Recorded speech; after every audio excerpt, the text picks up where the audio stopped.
الرحمن الرحیم رب اشرح لی صدری ویسر لی امری واحلل عقدۃ من لسانی یفقہوا قولی صدق اللہ۔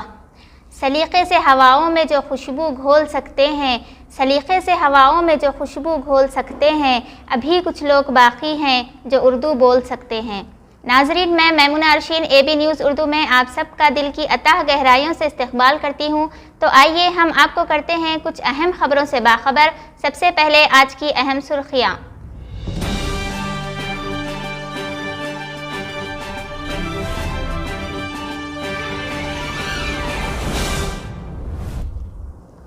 جگتیال کی معروف شخصیت قاضی مظفر علی شاکر ماموں کی اہلیہ کا انتقال۔ کہا جاتا ہے کہ تاریخ اپنے آپ کو دہراتی ہے۔ حیدرآباد کی سڑکوں پر بہت جلد ایک بار پھر ڈبل ڈیکر بسیں دیکھی جائے گی۔ 2 دن کے سروے میں تقریباً 30 لاکھ مکانات تک ہوم آئسولیشن کٹس کی فراہمی۔ لڑکی والوں کو شادی کے زائد بوجھ سے راحت دلانے ایک مستحسن اقدام۔ اتحاد بین المسلمین وقت کا اہم تقاضا، حامد محمد خان کا بیان۔ آزاد ہند فوج کا خاموش خدمت گزار، تاریخ کے اوراق میں گم شدہ نام عبدالحبیب یوسف معرفانی کی ایک جھلک۔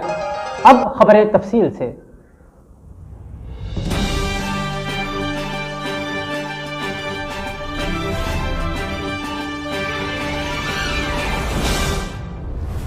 جگتیال شہر کی معروف شخصیت قاضی مظفر علی المعروف شاکر ماموں مرحوم کی اہلیہ محترمہ کا ہفتے کی رات 1 بجے عثمان پورے میں واقع ان کے مکان میں انتقال ہو گیا۔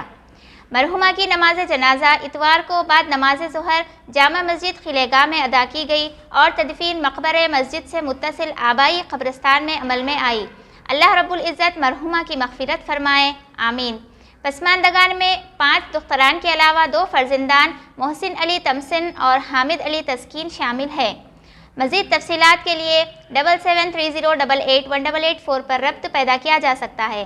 مرحومہ مولوی زین العابدین المعروف منو مولوی صاحب کی دختر تھیں۔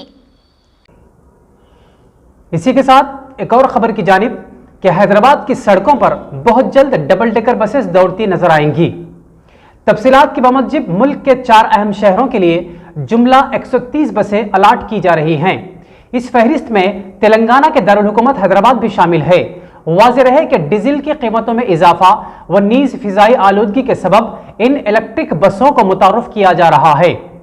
عوامی شعبے کے ادارے convergence energy service limited CESL 5500 سے زائد الیکٹرک بسیں خریدنے کے لیے تیار ہے۔ ان میں 130 ڈبل ڈیکر بسیں شامل ہیں۔ پہلے مرحلے میں حیدرآباد، بنگلورو، سورت، کولکتہ کے لیے جاریہ سال جولائی تک ڈبل ڈیکر بسوں کو دستیاب کروایا جائے گا۔ CESL ادارے نے یہ بات بتائی۔ واضح رہے کہ کسی دور میں حیدرآباد کی سڑکوں پر ڈبل ڈیکر بسیں دوڑا کرتی تھیں، تاہم شہر میں فلائی اوورز اور واک وے برجز کی توسیع کے سبب آج سے 16 سال قبل ان ڈبل ڈیکر بسز کی خدمات کو معطل کر دیا گیا تھا، لیکن بہت جلد جدید نوعیت کی ڈبل ڈیکر بسز کو پھر سے متعارف کرایا جا رہا ہے۔ تلنگانہ کے وزیر برائے صحت ہریش راؤ نے گھر گھر فیور سروے کے ضمن میں کہا ہے کہ گزشتہ 2 دنوں سے تقریباً 29,20,000 مکانات کا اس سروے کے دوران احاطہ کیا گیا ہے اور تقریباً 1 لاکھ ہوم آئسولیشن کٹس کی تقسیم کا کام بھی انجام دیا جا چکا ہے۔ انہوں نے کہا کہ عوام کو ریاست میں جاری گھر گھر فیور سروے کے دوران تعاون کرنا چاہیے۔ انہوں نے اتوار کو سنگاریڈی ضلع کے بھرت نگر ڈویژن کے حدود میں مختلف مقامات پر فیور سروے کا معائنہ کیا۔ سروے کے دوران عوام سے ملاقات کرتے ہوئے ان میں بیداری بھی پیدا کی۔ وزیر موصوف نے واضح کیا کہ کووڈ پر قابو پانے کے لیے حکومت تمام طرح کے اقدامات کر رہی ہے۔ انہوں نے کہا کہ آئندہ 4 تا 5 دنوں کے دوران فیور سروے کا کام 100% مکمل کر لیا جائے گا۔ تو بڑھتے ہیں ایک اور خبر کی جانب کہ شادی بیاہ کی تقاریب میں لڑکی والوں کو زائد مالی بوجھ سے راحت دلانے کے لیے ریاست تلنگانہ کے راجنہ سرسلہ میں قابل تقلید اقدام کرتے ہوئے یہ فیصلہ کیا کہ نکاح کے موقع پر لڑکی والوں کی جانب سے کھانے میں صرف ایک ہی پکوان کی اجازت ہوگی، جبکہ ولیمہ تقریب میں دولہے والے اپنی منشا و حیثیت کے مطابق پکوان کر سکتے ہیں، جن پر پکوان کی کوئی قید لاحق نہیں ہوگی۔ تفصیلات کے مطابق ریاست تلنگانہ کے ضلع راجنہ سرسلہ کہ ویملواڑہ مسلم ٹاؤن کمیٹی نے شادی میں صرف ایک ڈش اور ایک میٹھا ہی رکھنے کا فیصلہ کیا ہے۔ کمیٹی کے صدر محمد اکرم نے بتایا کہ شادی میں کھانے پر لاکھوں روپے صرف ہو رہے ہیں۔ موجودہ صورتحال پر یہ بوجھ زائد ہے۔ غریب اور متوسط مسلم خاندانوں کی طرف سے علماء کو اس سلسلے میں شکایات حاصل ہو رہی تھی۔ محمد اکرم نے کہا کہ تمام حالات کو دیکھتے ہوئے یہ انوکھا فیصلہ کیا گیا ہے۔ شادی کے لیے ہونے والے اخراجات میں کمی کے لیے یہ فیصلہ کیا گیا ہے۔ انہوں نے بتایا کہ ویمل واڑے کے ایک شادی خانے میں 8 مساجد کمیٹیوں کے ذمہ داروں کا اجلاس ہوا، جس میں یہ فیصلہ کیا گیا اور اس خصوص میں قرارداد بھی منظور کی گئی۔ اس قرارداد پر 1 فروری سے عمل کیا جائے گا، تاہم تقریب ولیمہ میں پکوان کی کوئی قید نہیں ہوگی۔ تو آئیے ہم آپ کو لے چلتے ہیں ایک ایسی شخصیت کی جانب جس کو تاریخ نے فراموش کر دیا۔ عبدالحبیب یوسف مارفانی۔ واضح رہے کہ ہندوستان بھر میں نیتا جی سبھاش چندر بوس کا یوم پیدائش منایا جا رہا ہے، لیکن یہاں اس بات کا ذکر ضروری ہوگا کہ ان کا ساتھ دینے والوں سے زیادہ ان کے مخالفین کی تعداد زیادہ تھی۔ چنانچہ اے بی نیوز اردو کی جانب سے اس موقع پر ہم ان کا ساتھ دینے والے ایک مسلمان کی کہانی آپ ناظرین کے حوالے کرنا چاہتے ہیں۔ عبدالحبیب یوسف مارفانی رنگون میں آباد ایک امیر گجراتی تاجر تھے جو نیتا جی کی تقریروں سے بہت زیادہ متاثر تھے۔ انہوں نے 9 جولائی 1944 تک باقاعدگی سے آزاد ہند فوج کے بانی کو وقت واحد میں 2 سے 3 لاکھ روپیوں کا عطیہ بھی پیش کیا۔ جب نیتا جی نے ایک جلسے عام میں فنڈز کے لیے آواز لگائی تو مارفانی چاندی کا تشت لے کر چل پڑے، جس میں زیورات، جائیداد کے کاغذات اور کچھ نقدی بھی تھی۔ ایک اندازے کے مطابق اس وقت اس کی قیمت 1 کروڑ روپے سے زائد بتائی جاتی ہے۔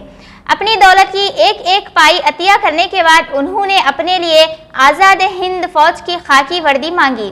نیتا جی نے انہیں تمغہ سیوک ہند عطا کیا، جو کہ آزاد ہند سرکار کا اعلیٰ ترین سول اعزاز تھا، اور کہا کہ کچھ لوگ کہتے ہیں کہ حبیب پاگل ہو گئے، مگر میں راضی ہوں۔ میں چاہتا ہوں کہ آپ میں سے ہر ایک ہندوستانی دیوانہ ہو جائے۔ اپنے ملک، اپنی مادر وطن کی فتح اور آزادی کے حصول کے لیے ہمیں ایسے مردوں اور عورتوں کی ضرورت ہے، لیکن افسوس کہ آج انہیں یاد نہیں کیا جاتا۔ بشکریہ محمد سراج، ظہیر آباد۔ اسی طرح بڑھتے ہیں ایک اور خبر کی جانب کہ جماعت اسلامی ہند چار مینار کے اجتماع عام سے مولانا حامد محمد خان نے موجودہ حالات میں مسلمان کیا کریں کے عنوان پر خطاب کرتے ہوئے کہا کہ مسلمان اس وقت انتہائی سنگین اور دشوار ترین حالات سے دوچار ہیں۔ باطل طاقتوں کی یلغار ہر طرف سے ہو رہی ہے۔ فرقہ پرستی ادارہ جاتی شکل اختیار کر چکی ہے۔ مواصلاتی خلیج بڑھنے کے نتیجے میں مسلمانوں کے تعلق سے فرقہ پرست طاقتیں غلط پروپیگنڈا کر رہی ہیں۔ حالات کی اس ناسازگاری سے مسلمانوں میں رد عمل کی کیفیت بدلتی جا رہی ہے۔ کہیں خود سپردگی اور پسپائی کو مصلحت کا لبادہ اڑایا جا رہا ہے اور کہیں بیجا جوش اور نعرے بازی کو عظیمت کا نام دیا جا رہا ہے۔ حالانکہ یہ دونوں پہلو ملت کی سربلندی کا ذریعہ نہیں بن سکتے ہیں۔ مسلمانوں کو ان نامساعد حالات میں اپنے اندر ارتجاعیت کو فروغ دیتے ہوئے اپنی قوتوں کو مجتمع کر کے آگے بڑھنے کی ضرورت ہے۔ اپنا سلسلہ خطاب جاری رکھتے ہوئے مولانا نے کہا کہ ان سخت حالات میں مسلمان مایوس، مشتعل اور مرعوب ہوئے بغیر دعوت دین کے فریضے کو اپنا مشن بنا لیں تو ہر چیلنج کا مقابلہ کرتے ہوئے حالات پر قابو پایا جا سکتا ہے۔ اس کے لیے ملت کے علماء، دانشوروں، قائدین اور تمام جماعتیں اپنا رول ادا کرنا ہوگا۔ مولانا حامد محمد خان، امیر حلقہ جماعت اسلامی ہند حلقہ تلنگانہ نے آج سید مودودی لیکچر ہال چھتہ بازار میں جماعت اسلامی ہند چار مینار کے اجتماع عام سے خطاب کیا۔ انہوں نے کہا کہ جب حالات سخت ہوتے ہیں تو قوموں کے سوئے ہوئے جذبات امنڈ پڑتے ہیں اور قومیں اپنا احتساب کرتے ہوئے نئے عزائم کے ساتھ میدان عمل میں کود پڑتی ہیں۔ ناکامیوں کے صدمے قوموں کو جھنجھوڑنے کا کام کرتے ہیں، اس لیے مسلمان حالات کی سختی سے نہ گھبراتے ہوئے اپنے ایمان کا جائزہ لیں اور اپنی کمزوریوں کو توانائیوں میں تبدیل کر دیں۔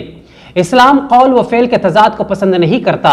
ہم اسلام میں پورے کے پورے داخل ہو جائیں تو اللہ کی مدد و نصرت ضرور آئے گی۔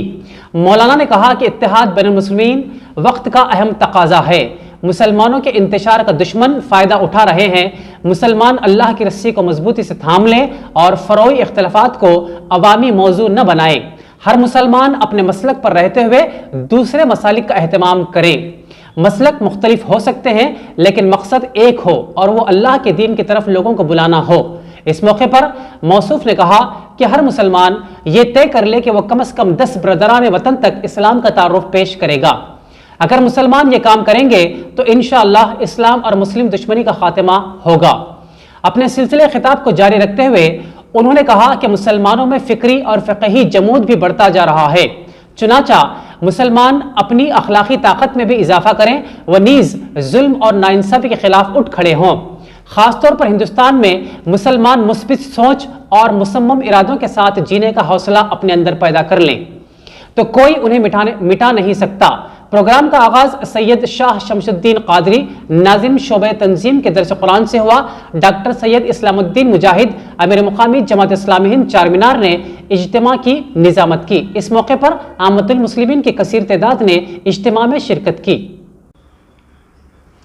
آخر میں ہم اس امید کے ساتھ آپ سے وداع لیتے ہیں کہ آپ کو ہمارا انداز، لب و لہجہ بے حد پسند آیا ہوگا، تو پھر جلد از جلد ہمارے چینل کو سبسکرائب، لائک اور شیئر ضرور کریں اور مزید خبروں کے لیے بیل آئیکن کو دبانا نہ بھولیں۔ واضح رہے کہ ہمارا کمنٹ باکس آپ کے پازیٹیو اور نیگیٹو کمنٹس کے لیے ہمیشہ کھلا رہے گا، اور ہم ان تمام احباب کے ممنون و مشکور بھی ہیں کہ جو وقتاً فوقتاً کمنٹ باکس کے ذریعے ہماری حوصلہ افزائی کرتے رہتے ہیں۔ تو انشاءاللہ کل پھر ملاقات ہوگی۔